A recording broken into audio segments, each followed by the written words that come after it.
नमस्कार मित्रों। UG PG अंतिम वर्ष की जो परीक्षाएं हैं, चाहे वो ईयरली हों चाहे सेमेस्टर पद्धति हों, उन सभी परीक्षाओं की दिशा निर्देश मध्य प्रदेश उच्च शिक्षा विभाग ने जारी कर दिए हैं। सबसे पहली चीज़, ये सभी परीक्षाएं आपकी ओपन बुक सिस्टम प्रणाली से हो रही हैं मित्रों। जल्दी इसका नोटिफिकेशन आने वाला है, उसकी विस्तृत जानकारी मैं आपको इस वीडियो में दे रहा हूँ। आपसे मैं आग्रह करता हूँ कि ये पूरा वीडियो ध्यानपूर्वक समझें, क्योंकि मैं आपको बहुत सी बारीकियाँ समझाने वाला हूँ। सबसे पहले तो मैं आपको आंसर शीट के बारे में बताने वाला हूँ कि आपको आंसर शीट तैयार कैसे करना है। मित्रों, यहाँ पर जो आंसर शीट रहेगी आपकी, वह कुल 16 पृष्ठों की रहेगी। उसकी डिटेल मैं अभी बाद में देता हूँ। सबसे पहले प्रारूप, ये प्रारूप है मित्रों आपकी आंसर शीट का। आपकी जो आंसर शीट रहेगी उसका पहला पृष्ठ आपका इस प्रारूप से भरा हुआ होना चाहिए। आप इस प्रारूप की कॉपी भी लगाएंगे, इसकी आप जेरॉक्स कॉपी निकलवा लें। कम से कम 5-6 जितनी भी हो सकती है निकलवा लें। एक आध दो एक्स्ट्रा रखें अपने पास। जितने भी पेपर हैं, 5 पेपर हैं, तो कम से कम 7-8 कॉपी इसकी आप निकलवा लें। और इसमें आपको क्या क्या भरना है, सबसे नंबर 1 पर विश्वविद्यालय का नाम आपको भरना पड़ेगा, महाविद्यालय का नाम भरना पड़ेगा। तीसरे नंबर पर है आपका वर्तमान परीक्षा केंद्र का नाम, यदि हो तो, या पूर्व, जो भी हो। चौथे नंबर पर है कक्षा, आप किस कक्षा में हैं, किसकी परीक्षा दे रहे हैं आप। पांचवा है छात्र का स्टेटस, मतलब आप रेगुलर हैं, प्राइवेट हैं, या आप एटीकेटी या भूतपूर्व छात्र हैं। छठवें नंबर पर आपको विषय लिखना पड़ेगा। पाँचवें नंबर पर प्रश्न पत्र। छठवें नंबर पर प्रश्न पत्र का शीर्षक। नौवें नंबर पर आपका प्रश्न पत्र कोड रहेगा। 10वें नंबर पर रोल नंबर आपका जो रहेगा, और 11वें नंबर पर एनरोलमेंट नंबर, और 12वें नंबर पर आपका प्रश्न पत्र दिनांक। 13वें नंबर पर उत्तर पुस्तिका जमा करने का दिनांक। 14वें नंबर पर केंद्र पर जमा की गई उत्तर पुस्तिका के कुल पृष्ठों की संख्या, जो कि 16 पृष्ठों की होगी। मित्रों, यहाँ पर विशेष ध्यान दें, ये सभी जानकारी आपको भरने से पहले आपको आपका एडमिट कार्ड जारी किया जाएगा। आपको अपना एडमिट कार्ड प्रिंट आउट करना पड़ेगा। जिस प्रकार से इस फॉर्मेट की आप 7-8 जेरॉक्स कॉपियाँ निकालेंगे, जितने भी पेपर हैं उससे 3-4 कॉपी एक्स्ट्रा निकालें, उसी प्रकार आप अपने एडमिट कार्ड की भी 3-4 कॉपियाँ एक्स्ट्रा निकालें। जितनी कॉपी इसकी रहेगी उतनी ही आपकी जो आपका एडमिट कार्ड रहेगा उसकी भी कॉपी निकालनी है। जो भी आप 16 पृष्ठ की कॉपी A4 साइज़ की बनाएंगे, उसके पहले पृष्ठ पर आपका एडमिट कार्ड रहेगा, दूसरे नंबर पर आपका ये फॉर्मेट रहेगा जो कि आपको भरना पड़ेगा। एडमिट कार्ड और इस फॉर्मेट की दोनों की जेरॉक्स कॉपी ही लगानी है। ध्यान रखिए मित्रों, ओरिजिनल एडमिट कार्ड आपको अपने पास ही रखना है। तीसरी चीज़ मित्रों, मैं आपसे पुनः निवेदन करता हूं कि जिन विद्यार्थियों ने ओपन बुक प्रणाली के तहत परीक्षा देना है, जिनको फाइनल ईयर के स्टूडेंट हैं, चाहे यूजी के हों चाहे पीजी हों, अभी तक एसआईएस रजिस्ट्रेशन अपना नहीं किए हैं, तो वे तत्काल अपनी यूनिवर्सिटी की वेबसाइट पर जाएं और अपना एसआईएस रजिस्ट्रेशन कराएं मित्रों। तो मित्रों, इस फॉर्मेट को ही आपको कॉपी लगाना है, और इसके बाद जब आप कॉपी आप अपने सेंटर पर जमा करने के लिए जाएंगे, उसकी डिटेल मैं अभी आपको दे रहा हूँ, विस्तृत डिटेल दे रहा हूँ मित्रों। वीडियो पूरा ध्यान से सुनिएगा आप सभी लोग। और जब ये आप कॉपी जमा करने के लिए जाएंगे तो आपको इस कॉपी की भी आवश्यकता लगेगी। इसकी भी आप कॉपी निकाल लें, और इस पर भी आपको भरना है। इसकी भी जितनी ही कॉपी आप निकलवाएंगे, अपने एडमिट कार्ड की, अपने इस फॉर्मेट की जो मैंने अभी बताया, जो आपकी कॉपी के आंसर शीट रहेगी उसके पहले पेज पे लगाना है। और उसी प्रकार इस कॉपी को भी आपको लेकर के जाना पड़ेगा। ये कॉपी आपको उस समय काम आएगी जब आप सेंटर पर अपनी कॉपी जमा करेंगे, तो वह संबंधित सेंटर आपको आपके हस्ताक्षर कराएगा और आपको ये पावती के रूप में देगा कि आपने कॉपी निर्धारित सेंटर पर जमा कर दी है। इसकी भी कॉपी आपको लेना अनिवार्य है। ये आपकी पावती रहेगी आंसर शीट जमा करने की। ये जो सूचना है मित्रों, देवी अहिल्याबाई इंदौर की है, बरकतुल्लाह विश्वविद्यालय ने भी निकाला हुआ है।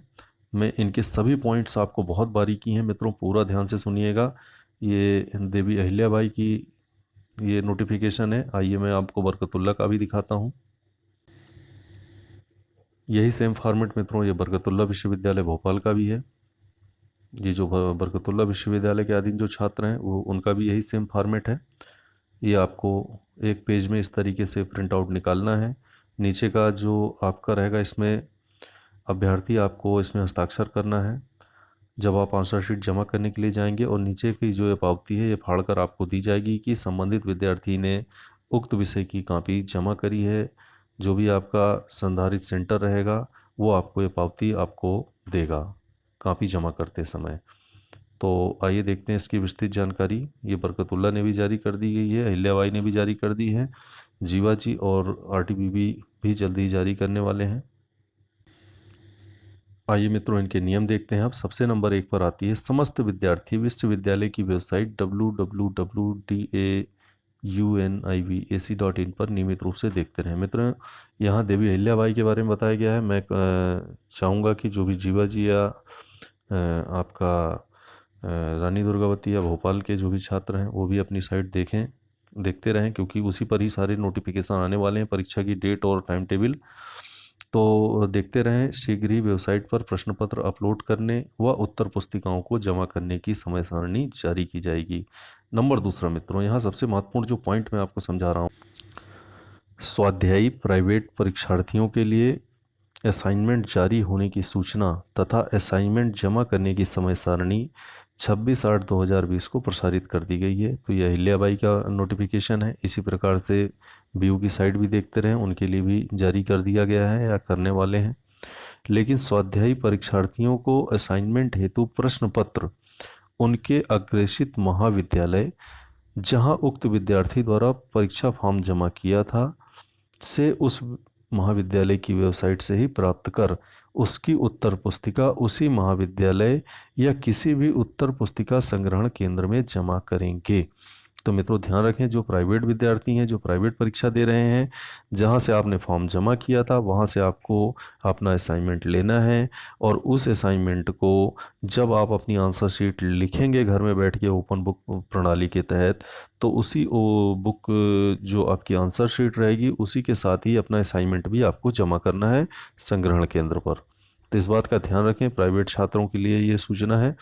अच्छा, उसके बाद उत्तर पुस्तिका उसी महाविद्यालय या किसी भी उत्तर पुस्तिका संग्रहण केंद्र में जमा करें। तो आप अपने महाविद्यालय में भी जमा कर सकते हैं असाइनमेंट जहाँ से आपने फॉर्म भरा है, या फिर संग्रहण केंद्र में भी जमा कर सकते हैं।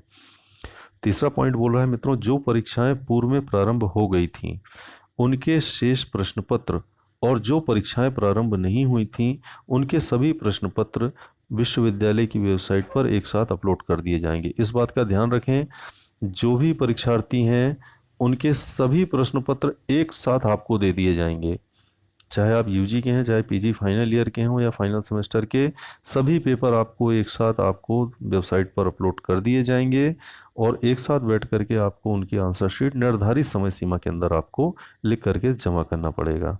चौथा नंबर पॉइंट मित्रों क्या बोलता है, उक्त प्रश्न पत्रों को परीक्षार्थियों द्वारा स्वयं डाउनलोड किया जाकर हल करना है। आपको स्वयं जो है पेपर आपको डाउनलोड करना पड़ेगा वेबसाइट से। इस हेतु यथासंभव A4 साइज पेपर या रजिस्टर के कागज़ का उपयोग करना है। आंसर शीट आपको ही बनाना है। आंसर शीट का जो साइज़ है वो A4 पेपर साइज होगा। आप लाइन वाले पेपर का भी यूज़ कर सकते हैं, लेकिन ध्यान रखें जो रजिस्टर रहेगा उसका साइज A4 साइज का ही होना चाहिए। इस बात का विशेष ध्यान रखें। 5वां नंबर, उत्तर पुस्तिका हेतु पेपर की व्यवस्था अभ्यर्थियों को स्वयं करनी है। स्वाभाविक सी बात है, घर में पेपर दे रहे हैं तो आपको ही करनी है। 6वां नंबर पॉइंट, प्रत्येक विद्यार्थी अपनी समस्त उत्तर पुस्तिकाएं जमा करने की अंतिम दिनांक तक या उसके पूर्व अपने महाविद्यालय या निकटतम संग्रहण केंद्र में एक साथ जमा करेगा। संग्रहण केंद्र की सूची विश्वविद्यालय की वेबसाइट पर शीघ्र से शीघ्र जारी की जाएगी। इस बात का ध्यान रखें मित्रों, संग्रहण केंद्र क्या होता है, किसी एक गवर्नमेंट कॉलेज को बना दिया जाता है।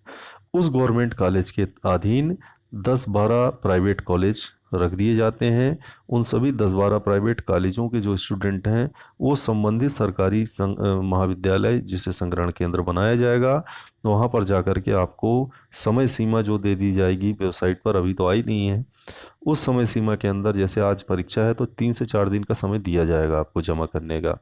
2 से 3 दिन आप अपने आंसर शीट भरिए आराम से घर में, जहाँ से आंसर देख सकते हैं, जैसे भी देख सकते हैं, भर करके जो प्रारूप मैंने बताया है उस प्रारूप को भर करके आंसर शीट के पहले आपको लगाना है, और लगाने के बाद आपको इस संग्रहण केंद्र में आपको जमा करना है। ये संग्रहण केंद्र आपको वेबसाइट पर दिया जाएगा।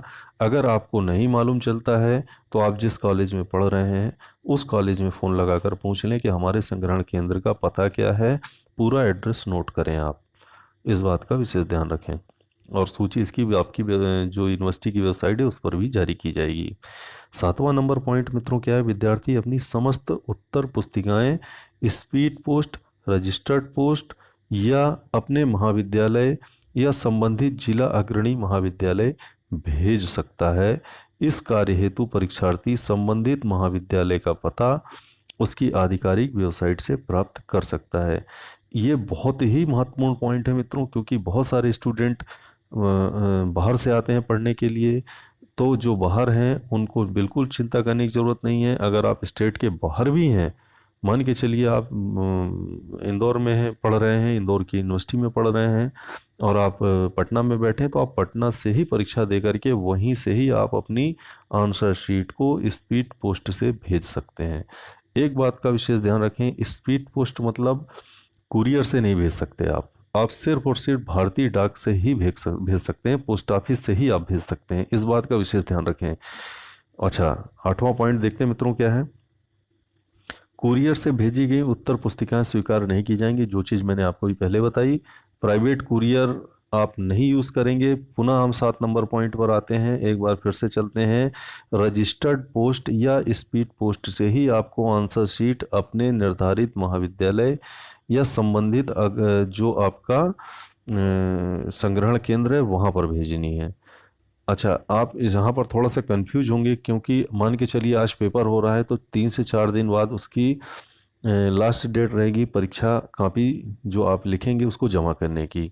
तो बाहर का विद्यार्थी कैसे 5 दिन के अंदर या 4 दिन के अंदर कॉपी जमा करेगा। यहाँ मित्रों आपको करना क्या है, मान के चलिए कि आज आपको पेपर दिया गया है, 4 दिन के अंदर कॉपी जमा करना है, तो आप 4 दिन के पहले पहले वहाँ पर पोस्ट ऑफिस में आपको कॉपी रजिस्टर्ड कर देना है। रजिस्ट्री आपको वहाँ से कर देनी है, चाहे स्पीड पोस्ट है आपको कर देनी है। जो चौथे दिन अंतिम तिथि है उस तिथि की उस जो आपकी डाक है उस पर सील लगी होना चाहिए, और जो आपको वहाँ से पावती मिलेगी वही आपकी पावती रहेगी। और जो ऑफलाइन कॉपी जमा करेंगे बाई हैंड जा करके, उनको जो मैंने अभी प्रारूप दिखाया उसके नीचे एक स्लिप लगी है वो फाड़ करके उनको दे दी जाएगी। लेकिन आप बाहर से स्पीड पोस्ट करेंगे तो जो डाक की पोस्ट ऑफिस की जो पावती रहेगी वही आपकी पावती रहेगी। कल को कोई दिक्कत होती है तो वो पावती के आधार पर ही आप आगे की कार्रवाई कर पाएंगे मित्रों। तो इसलिए बाहर के स्टूडेंटों के लिए विशेष ये जानकारी थी जो कि बहुत महत्वपूर्ण है। नंबर 9वां पॉइंट क्या है मित्रों, डाक द्वारा उत्तर पुस्तिकाएं भेजे जाने पर परीक्षार्थी ध्यान रखें कि डाक से जो भेजे जाने का दिनांक उत्तर पुस्तिकाओं के जमा करने की अंतिम दिनांक से पूर्व हो। मतलब आपकी जो वहाँ से डाक छूट, जो भी आप पोस्ट ऑफिस में आप अपनी डाक देंगे और यहाँ की जो कॉपी जमा करने की अंतिम तिथि है उससे पूर्व की होना चाहिए। मतलब आपकी कॉपी भले चाहे 5 दिन बाद पहुँचे या 10 दिन बाद पहुँचे, उससे मतलब नहीं है, लेकिन आपकी जो उसके ऊपर मुहर लगी है वो अंतिम तिथि के पहले की होना चाहिए कॉपी जमा होने की। तो इस बात से निश्चिंत रहें, आपकी कॉपी चाहे 4 दिन में पहुँचे, 5 दिन में पहुँचे या 10 दिन में पहुँचे, उसकी चिंता नहीं, बस आपको उस पर मुहर जो लगी है वो लास्ट डेट के पहले की होना चाहिए। 10वां नंबर पॉइंट है मित्रों, परीक्षार्थी उत्तर लिखने के लिए नीले और काले बॉल पेन का उपयोग करें। इसके अलावा तीसरा कलर आपको नहीं यूज़ करना है। 11वां पॉइंट है मित्रों, उत्तर पुस्तिका हस्तलिखित होना अनिवार्य है। आपकी ही हैंडराइटिंग होना चाहिए। टाइप की हुई प्रिंटेड कंप्यूटराइज उत्तर पुस्तिकाएं स्वीकार नहीं की जाएंगी कि आप कंप्यूटर से प्रिंट आउट निकाल करके भेज दें, ये आपका नहीं एक्सेप्ट होगा। 12वां नंबर पॉइंट है, विद्यार्थी समस्त उत्तर पुस्तिकाओं पर संलग्न फॉर्मेट चिपका कर ये या लगाकर संग्रहण केंद्र पर जमा करेगा। जो फॉर्मेट मैंने आपको दिखाया है उत्तर पुस्तिका का, उस पर आप चाहें तो उसको स्टेपल कर दें या उस पर चिपका करके संग्रहण केंद्र पर जमा करें। फॉर्मेट इस अधिसूचना के साथ संलग्न है जो मैंने अभी आपको पहले दिखाया। 13 नंबर पॉइंट बोलता है मित्रों, प्रत्येक उत्तर पुस्तिका पर विद्यार्थी का प्रवेश पत्र की फोटोकॉपी लगाना अनिवार्य है। कॉपी के सबसे पहले जो रहेगी वो आपका एडमिट कार्ड का फ़ोटो रहेगा, और उसके पहले जो आपका फॉर्मेट रहेगा, जो आपको उत्तर पुस्तिका के का जो संलग्न फॉर्मेट है वो लगेगा दूसरे नंबर पर। तीसरे नंबर पर आपकी जो आंसर शीट रहेगी वो रहेगी, जो कि 16 पेज की रहेगी। A4 साइज की आपकी कॉपी का साइज रहेगा, इस बात का विशेष ध्यान रखें।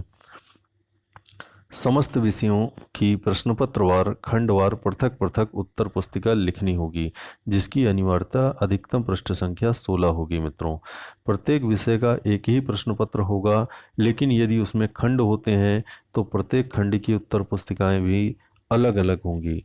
उदाहरणार्थ, रसायन शास्त्र का एक ही प्रश्न पत्र होगा, लेकिन इस प्रश्न पत्र में 3 खंड होते हैं, अतः प्रत्येक विद्यार्थी को 3 अलग अलग पुस्तिकाओं में खंड के अनुसार उत्तर पुस्तिकाएं प्रयोग करनी होंगी। इस बात का ध्यान रखें मित्रों।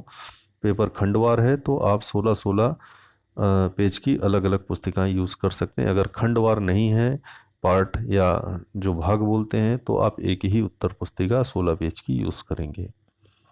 इस प्रकार यदि किसी प्रश्न पत्र में 2 खंड हैं तो उसमें परीक्षार्थी या विद्यार्थी 2 अलग अलग उत्तर पुस्तिकाओं का उपयोग कर सकते हैं और उन्हें लाकर जमा करना होगा। 16वां नंबर पॉइंट है मित्रों, विश्वविद्यालय स्तर पर इस कार्य के लिए एक विशेष सेल की स्थापना की गई है, जहां पर परीक्षा संचालन के समय प्रत्येक कार्य दिवस 10:30 से 5:30 बजे तक संपर्क किया जा सकता है।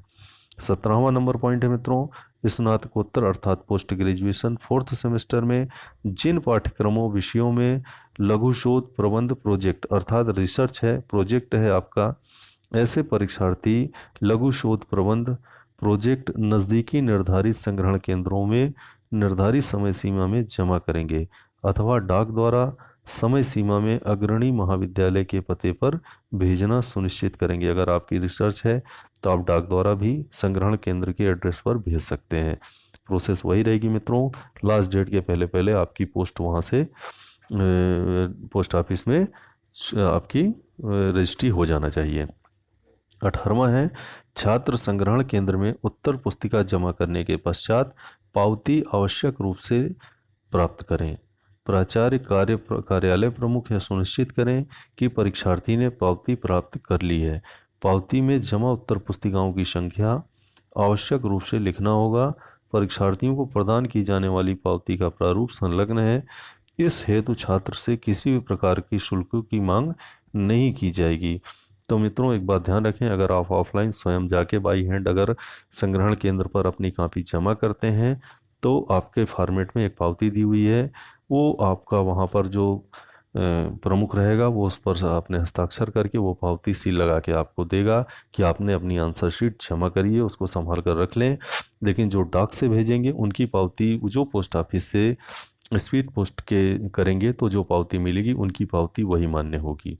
तो इस बात का ध्यान रखें मित्रों। ये रहा आपका उत्तर पुस्तिका का प्रारूप, जो आपका उसका प्रथम पृष्ठ रहेगा, और उसके नीचे ये पावती है जो कि आपको कॉपी जमा करने पर फाड़ करके आपको दे दी जाएगी कि आपने कॉपी जमा कर दी है।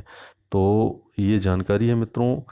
एक पॉइंट आपको मैं बरकतुल्लाह विश्वविद्यालय ने भी ये जारी कर दिया है, उनका भी मैं आपको फॉर्मेट दिखाता हूँ।